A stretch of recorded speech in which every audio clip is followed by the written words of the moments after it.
একজন মানুষ, একটি মাত্র ভিডিও, আর তারপর 20 বছর ধরে সম্পূর্ণ উধাও।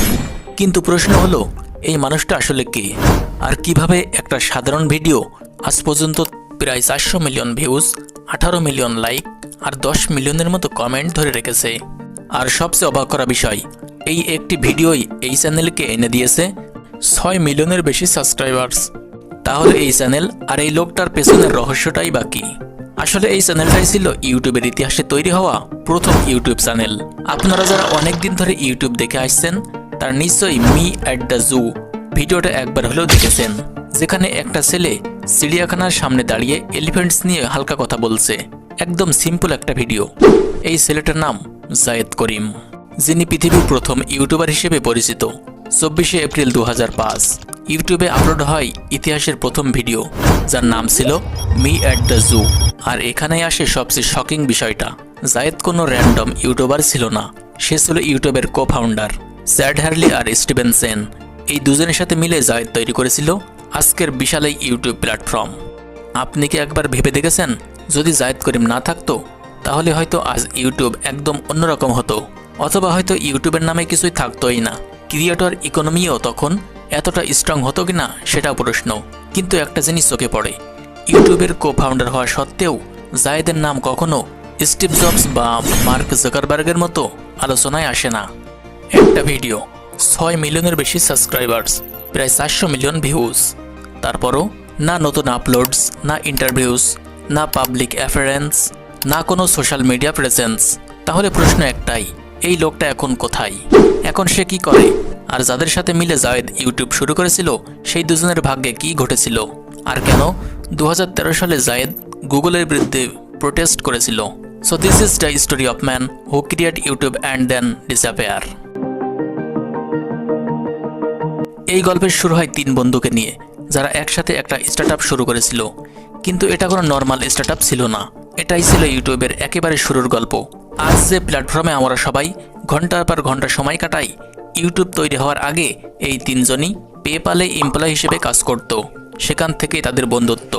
অফিসের কাজের থেকে নতুন নতুন আইডিয়া নিয়ে আলোচনা করতেই তারা বেশি আগ্রহ ছিল। কিন্তু প্রশ্ন হলো, ইউটিউব বানানোর আইডিয়া এলো কোথা থেকে? একটা র্যান্ডম পার্টির পর, যেখানে স্টিভ সেন একটা পার্টির ভিডিও রেকর্ড করেছিল, কিন্তু সেটাকে সহজে শেয়ার করার মতো কোনো প্ল্যাটফর্ম তখন ছিল না। তখনই তাদের মাথায় আসে, যদি এমন একটা ওয়েবসাইট থাকতো যেখানে যে কেউই সহজে ভিডিও আপলোড আর শেয়ার করতে পারত। সেই চিন্তা থেকে জন্ম নেয় ইউটিউবের কনসেপ্ট। কিন্তু মজার ব্যাপার হলো, শুরুর দিকে ইউটিউব আসলে ইউটিউব ছিলই না। 2005 সালে ভ্যালেন্টাইন ডেতে তারা ইউটিউবকে একটা ডেটিং সাইট হিসেবে বানাতে চেয়েছিল। নাম ঠিক হয়েছিল ট্রান ইন হুক আপ। আইডিয়াটা ছিল এমন, ইউজাররা ভিডিও আপলোড করবে আর সেখান থেকে পার্টনার্স খুঁজে নেবে। কিন্তু সমস্যা একটাই, কেউ ভিডিও আপলোডই করছিল না।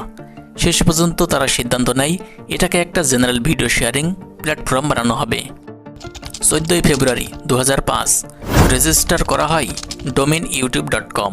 আর ঠিক 2 মাস পর ইউটিউবে আপলোড হয় প্রথম video me at the zoo, যেখানে জুতে দাঁড়িয়ে এলিফ্যান্টস নিয়ে কথা বলছে এক ছেলে। আর আজ প্রায় 400 মিলিয়ন ভিউজ। ইউটিউব এত দ্রুত গ্রো করতে শুরু করে যে গুগলও বুঝে ফেলে এর ভবিষ্যৎ। শেষ পর্যন্ত গুগল ইউটিউবকে কিনে নেয় $1.65 বিলিয়ন।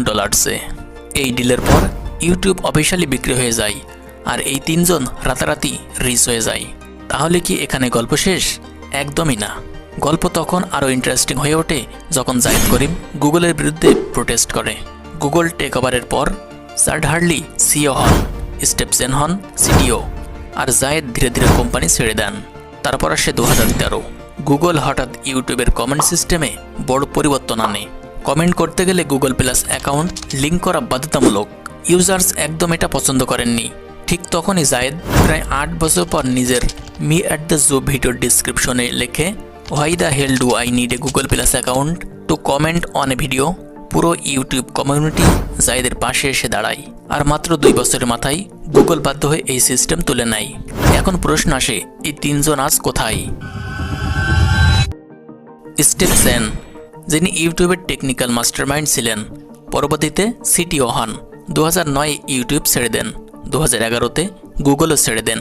অ্যাভয়েস সিস্টেম নামে একটা স্টার্টআপ করেন, কিন্তু সেটাও ফেল করে। এখন তিনি বিভিন্ন টেক স্টার্টআপে ইনভেস্টর।